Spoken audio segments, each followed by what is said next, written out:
Storytelling. Kelompok 9 kelas 8G.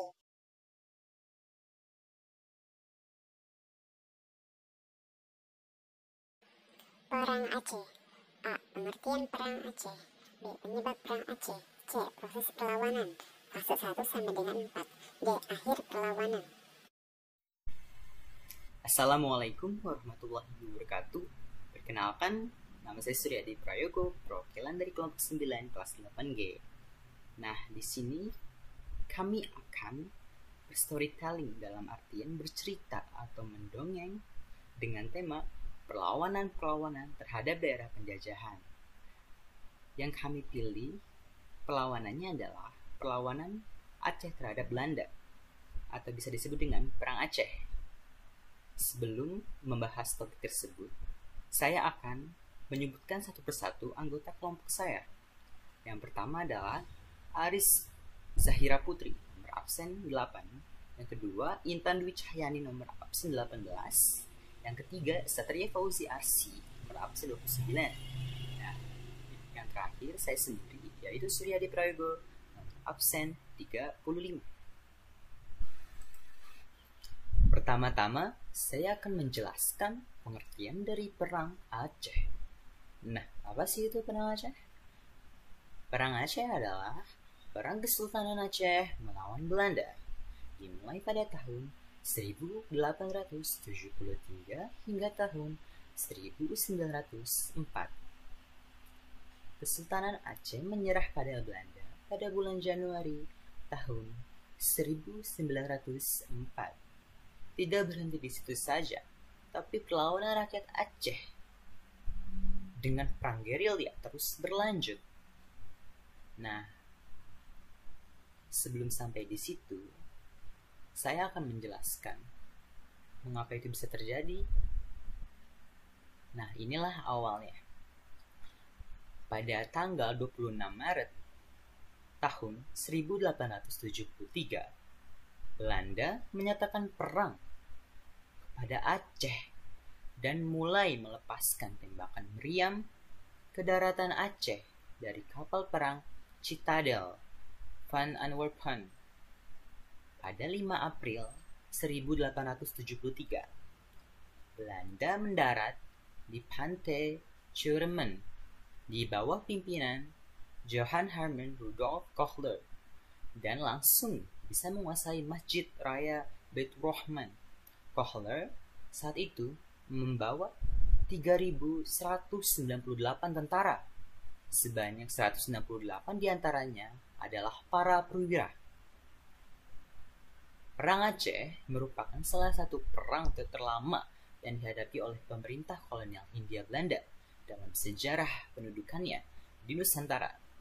Perang di bumi Serambi Mekah yang berlangsung dari tahun 1873 hingga tahun 1910 ini terbagi dalam 4 fase. Dari fase ke fase yang berjalan cukup lama, muncul tokoh-tokoh perjuangan dari tanah Rencong yang terlibat dalam upaya perlawanan terhadap penjajah Belanda. Begitu pula dari pihak Belanda, sejumlah nama bergantian dalam memimpin misi menaklukkan Aceh. Penyebab Perang Aceh. Akibat dari Perjanjian Siak 1858, Sultan Ismail menyerahkan wilayah Delhi, Langkat, Asahan, dan Serdang kepada Belanda. Belanda melanggar Perjanjian Siak, maka berakhirlah Perjanjian London 1824. Isi Perjanjian London adalah Belanda dan Britania Raya membuat ketentuan tentang batas-batas kekuasaan kedua daerah di Asia Tenggara, yaitu dengan garis lintang Singapura. Keduanya mengakui kedaulatan Aceh. Aceh menuduh Belanda tidak menepati janjinya, sehingga kapal-kapal Belanda yang lewat perairan Aceh ditenggelamkan oleh pasukan Aceh. Perbuatan Aceh ini didukung Britania dengan dibukanya terusan Suez oleh Ferdinand de Lesseps menyebabkan perairan Aceh menjadi sangat penting untuk lalu lintas perdagangan. Akibat Perjanjian Sumatera 1871, Aceh mengadakan hubungan diplomatik dengan Konsul Amerika Serikat, Kerajaan Italia Kesultanan Utsmaniyah di Singapura. Aceh juga menginginkan utusan ke Turki Utsmani pada tahun 1871. Akibat upaya diplomatik Aceh tersebut, Belanda menjanjikannya sebagai alasan untuk menyerang Aceh. Frederick Nicholas Nieuwenhuizen dengan 2 kapal perangnya datang ke Aceh dan meminta keterangan dari Sultan Mahmud Syah tentang apa yang sudah dibicarakan di Singapura itu, tetapi Sultan Mahmud menolak. Perang Aceh I. Ibrahim Alfian dalam Perang Kolonial Belanda di Aceh 1977 menyebutkan bahwa perang diawali pada 26 Maret 1873 ketika geladak kapal Komando Citadel van Antwerpen secara resmi memaklumkan perang terhadap Kerajaan Aceh Darussalam. Saat itu Belanda tidak langsung melakukan penyerangan karena masih menghimpun pasukan. Melihat yang demikian, pihak Aceh pun melakukan mobilisasi umum guna menghadapi perang yang sudah diambang pintu itu. Akhirnya, pada 6 April 1873, pasukan Belanda yang dipimpin oleh Jenderal J.H.R. Kohler berlabuh di pantai Ceremen, Aceh Barat. Seketika itu, pasukan Aceh yang dipimpin oleh Panglima Polim dan Sultan Mahmud Syah dengan semangat jihad fisabilillah langsung menggempur pasukan Belanda dengan meriam. Keberhasilan pasukan Aceh dalam mempertahankan wilayahnya mengakibatkan Belanda kewalahan dan memutuskan untuk menghentikan serangan ini, sembari menghimpun kekuatan maupun strategi baru. Aceh II. Perang Aceh kedua terjadi pada tahun 1874 sampai dengan 1880. Pasukan Belanda dipimpin oleh Jenderal Jan van Swieten. Belanda berhasil menduduki Keraton Sultan pada tanggal 26 Januari 1874 dan dijadikan sebagai pusat pertahanan Belanda. Pada tanggal 31 Januari 1874, Jenderal van Swieten mengumumkan bahwa seluruh Aceh jadi bagian dari kerajaan Belanda. Ketika Sultan Muhammad Syah wafat pada tanggal 26 Januari 1874, digantikan oleh Tuanku Muhammad Daud yang dinobatkan sebagai Sultan di Masjid Indrapuri. Perang pertama dan kedua ini adalah perang total dan frontal, di mana pemerintah masih berjalan mapan, meskipun ibu kota negara berpindah-pindah ke Kuala Dalam, Indrapuri, dan tempat-tempat lain. Perang Aceh ketiga masih dengan semangat jihad fisabilillah. Para pejuang Aceh seperti Teku Umar, Cik Ditro, Panglima Polim, dan Cuk Nyadin berhasil memobilisasi rakyat Aceh untuk melakukan perang gerilya melawan Belanda.